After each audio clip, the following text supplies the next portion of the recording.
Good morning. This is Bill Scher on the Liberal Oasis radio show, WHMP News, Information, and the Arts. The presidential race soldiers on. We are going to wrap things up. The Democratic primary, finally, we are out of states and out of territories as of Tuesday. We have Puerto Rico on Sunday, Montana and South Dakota on Tuesday, and that is it. And preceding that, today we have the very exciting Rules and Bylaws Committee meeting at the Democratic National Committee, trying to figure out what to do with Michigan and Florida.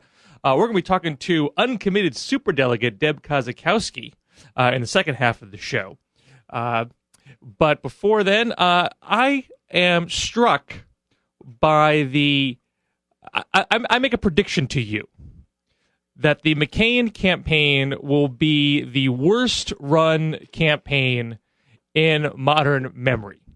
And why do I say this? This is not singling out a individual campaign staffer. This is going to go to the top. There is something politically askew with the candidate at the top. I'm not going to get into armchair psychoanalysis. I can't tell you what's actually going on in the man's head, but this is what struck me this week. He has a job ahead of him to distance himself from his party's incumbent president, George W. Bush.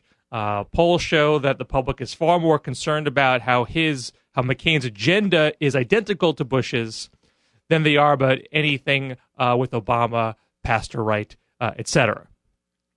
George Bush's approval rating is below 30%. It's in Nixonian territory. McCain can't have him be associated with him. So what does McCain do? He makes a sane decision to say, well, we are different on some things. Take global warming. I think global warming is actually happening. I have supported global warming legislation in the past. Here is something where I will be dramatically different than the president. Now, I could go on with you about how McCain's environmental record is fundamentally incoherent, and he has never actually been a consistent vote for protection of the environment over the course of his Senate career, but I won't bother you with that at the moment. What happened, so 3 weeks ago, 2 weeks ago, he gave the big speech about global warming in Oregon. Just before that, he was on the dais with his good friend, Senator Joe Lieberman, who has a global warming bill pending in the Senate. There's going to be votes on it next week. And he says, with Lieberman at his side, quote, "I hope it will pass, and I hope the entire Congress will join in supporting it, and the President of the United States would sign it." He had a minor caveat that he wanted to hash out some of his pet nuclear subsidies in that bill. He wanted to jack those up. But nevertheless, I hope it will pass. What does he do this week? This is from the Washington Post. In a press conference late Wednesday afternoon, McCain said he did not support the bill, sponsored by two of his closest allies, Senator Joe Lieberman and Senator John Warner, because it doesn't offer enough aid to the nuclear industry, and he would not come to the floor to vote on it. So McCain is arbitrarily, deliberately taking his best opportunity to distance himself from President Bush on an issue where there is wide public support to do something about global warming, to have more clean energy, to get us off of increasingly expensive, dirty oil. And he is choosing to throw the issue away.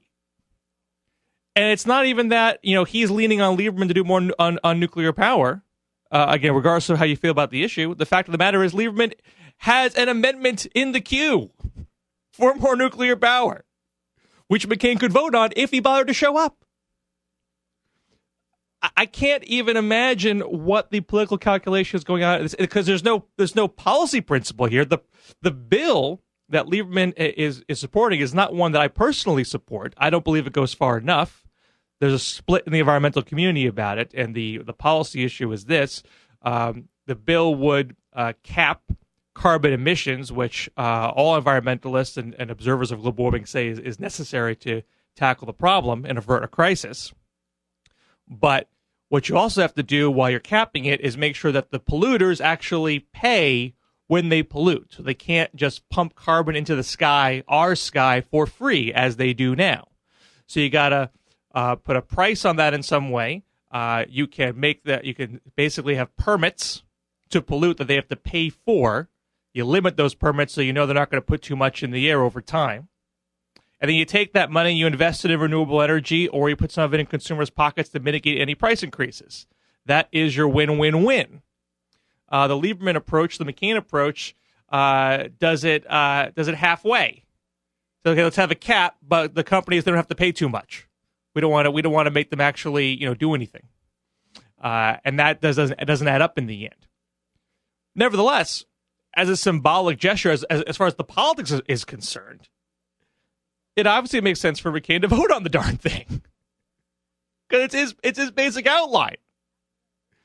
And again, he's choosing not to. So it's that kind of incoherence. It's that kind of fundamental blindness to what he needs to do to distance himself from Bush, to achieve a level of political independence, to actually live up to this maverick reputation of his, which is very ill-deserved, which he seems incapable of actually doing. You look at, there was a Sunday Times article last Sunday, Republicans whispering to the press how they don't like the way the McCain campaign is going. They think it's very poorly run. They don't understand the decisions that McCain is making.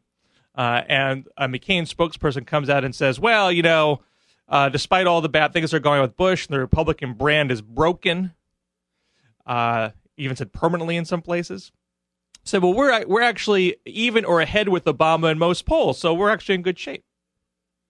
Well, if you actually look at the polls, the exact opposite is true. There have been over 10 polls made this month. Obama is even or ahead in almost every single one of them. General sweep of it is about Obama ahead by about 5 points. And I would argue with you, this is the low point for Obama. This is after the end of a protracted primary. You have a number of Clinton supporters that are still smarting from their candidate coming up short. And a lot of them, there was a Pew poll out just this week, actually had Obama up only by 3, but noting that a number of women over 50 had moved from Obama to the undecided camp. Now, again, this is why this shows this is Obama at his low point, because those folks aren't going to McCain. They have nothing in sync with McCain.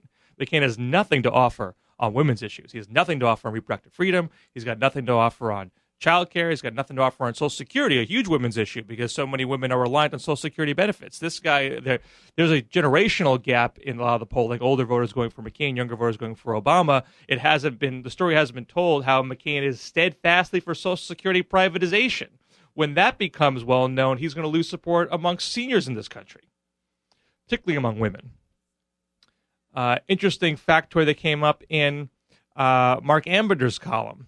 Blog at The Atlantic, that it's widely known in Republican and Democratic circles that women in focus groups can't stand McCain. They don't think he has the temperament for the job. So those women who have moved from Obama to undecided in the Pew poll are very likely to come back into the Obama camp once the primary race is over. So McCain is in a deep hole, and the things that he needs to do to get out of it, he is choosing foolishly not to do. So I would argue with you that we're going to be in great shape. There's a lot of work to do. Don't want to get cocky. But we are going to be in very good shape once this primary race is over and the general election battle is joined. When we come back, uncommitted superdelegate Deb Kozakowski, proprietor of ruralvotes.com, vice chair of the Massachusetts Democratic Party, will be with us. Tell us what is going on in the superdelegate community and what is going on in the rural communities across this nation. This is Bill Sheriff of the Liberal Oasis radio show. Back after this.